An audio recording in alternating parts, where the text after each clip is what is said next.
وعنده مفاتح الغيب لا يعلمها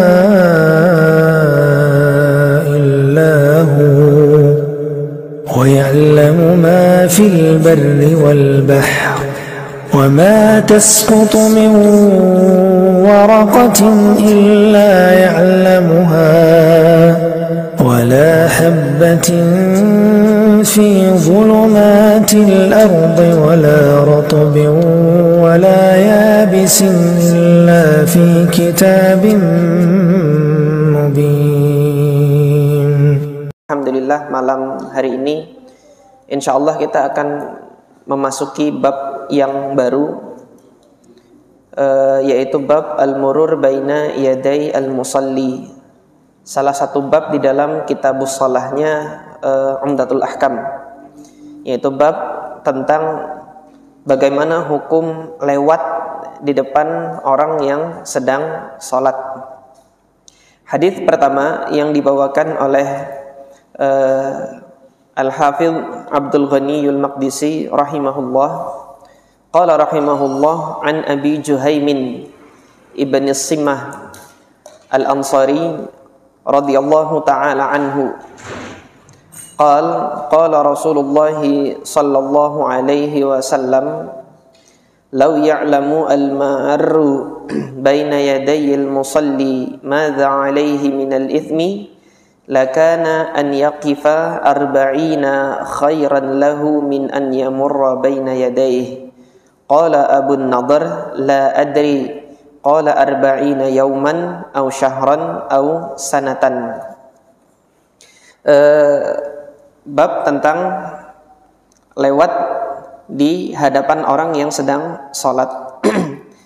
Dari Abu Juhaim ibn Simah Al-Ansari, salah satu sahabat Nabi radhiyallahu an, yang mana ukhtulifa fi nasabihi, sebagian ulama rijal berbeda pendapat tentang penyebutan nasabnya. Sebagian ada yang mengatakan Abu Juhaim ibn Simah ibn al-Harith, ada yang mengatakan Abu Juhaim ibn al-Harith ibn Simah. Namun yang kesemuanya itu sepakat bahwasanya beliau ini dari kalangan Ansor.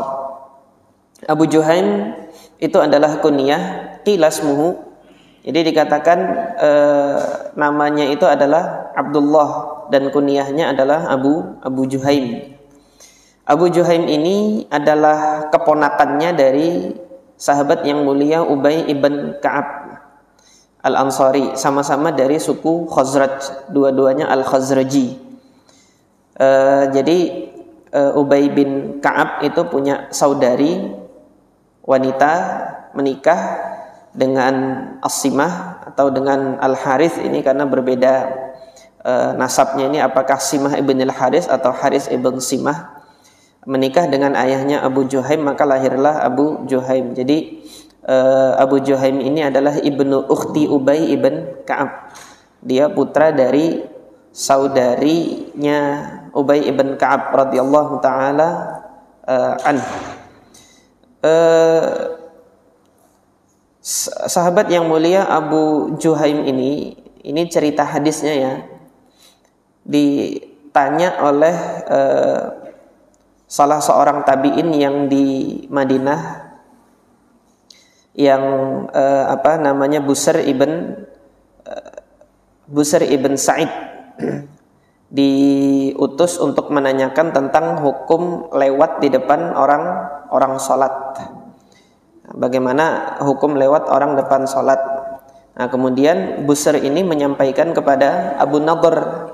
Abu Nadhr Salim, namanya Salim ibn Abi Umayyah, tabi'in di Madinah juga, gurunya Imam Malik. Nah, Abu Nadhr ini nanti menyampaikan hadisnya kepada Al-Imam Malik. Imam Malik menyampaikannya kepada murid-muridnya yang banyak, salah satunya adalah Abdullah ibn Yusuf At-Tinnisi. Nah, Abdullah ibn Yusuf At-Tinnisi ini gurunya Imam Al-Bukhari. Nah, di hadis ini ketika Abu Juhaim ditanyakan tentang hadis Nabi yang beliau dengar tentang bagaimana ancamannya orang yang lewat di depan orang sholat. Abu Juhaim menyampaikan bahwasanya beliau mendengar dari Rasulullah Shallallahu Alaihi Wasallam bahwasanya Rasulullah Shallallahu Alaihi Wasallam bersabda, "Lau ya'lamul maru baina yaday al-musalli," andai kata orang yang lewat di depan orang yang sedang sholat, baina yaday al-musalli, dia mengetahui gitu kan. Lau ya'lamu, andai kata dia mengetahui, apa yang diketahuinya? Madza alaihi minal itsmi, yaitu dosa apa yang akan menjadi akibat dari dia lewat di depan orang yang sholat itu. Lakana an yaqifa arba'ina, sungguh dia memilih untuk berhenti diam di tempatnya itu. Arba'ina, 40, kata Nabi 40, khairan lahu, lebih baik bagi dia, min an yamurra baina yadayhi, daripada dia meneruskan langkahnya untuk lewat di depan orang sholat tersebut. Qala Abu Nadhr ini tadi perawi dari Busr ibn Sa'id, yang namanya Salim ibn Abi Umayyah tadi, ketika meriwayatkan hadis ini, beliau mengatakan, la adri, saya tidak tahu. Qala arba'ina yauman, apakah Rasulullah itu mengatakan 40 hari, au syahran, atau 40 bulan, au sanatan, atau 40 tahun. Ini detailnya Abu Nadhr Salim ibn Abi Umayyah ini, artinya kekuatan hafalan beliau. Beliau tidak berani untuk menambahkan arba'in itu, 40 itu apakah 40 tahun, apakah 40 bulan atau 40 sanah, 40 tahun, 40 bulan atau 40 hari, enggak berani dia menambahkan di dalam riwayat hadisnya, saking menjaga amanat periwayatan hadis tersebut. Yang beliau dengar dari Busr seperti itu, Busr kemudian mendengar dari Abu Juhaim seperti itu, dan Abu Juhaim mendengarnya dari Rasulullah arba'in, stop sampai di situ. Dimubhamkan itu tidak diberitahu 40 ini 40 apa. Nah, di sini terdapat faidah berupa hukum fikih. Ada ancaman yang keras dari Nabi Shallallahu Alaihi Wasallam bagi mereka yang lewat di depan orang yang sholat. Tetapi nanti apakah semua keadaan ketika seorang muslim lewat di depan orang yang sholat itu menjadikan apa? Menjadikan dirinya mendapati dosa yang seperti yang diancamkan di dalam hadis ini. Nah, yang zahir, yang nampak, hadis ini khusus bagi mereka yang sholat munfarid. Satu, sholat munfarid itu sholat sendiri-sendiri, tidak berjamaah. Kemudian yang kedua, ini untuk keadaan kalau lewatnya di depan imam. Dan kemudian keadaan yang bagaimana? Keadaan yang mana apabila seorang yang sholat itu sudah meletakkan sutroh di depannya. Penjelasannya di mana nanti di hadis yang kedua, hadis Abu Sa'id Al-Khudri ini dijelaskan. Jadi sutroh itu apa sih? Sutroh itu secara bahasa artinya penghalang. Artinya penghalang. Fungsinya itu buat apa? Sebagai penanda ini wilayah yang tidak boleh dilewati. Adapun lewat dari sutroh tersebut, maka orang yang lewat pada daerah yang bukan tepat di sutrohnya itu masih boleh dia lewat. Inilah fungsi dari sajadah yang diampar kaum muslimin itu kebanyakan di tanah air sholat pakai sejadah.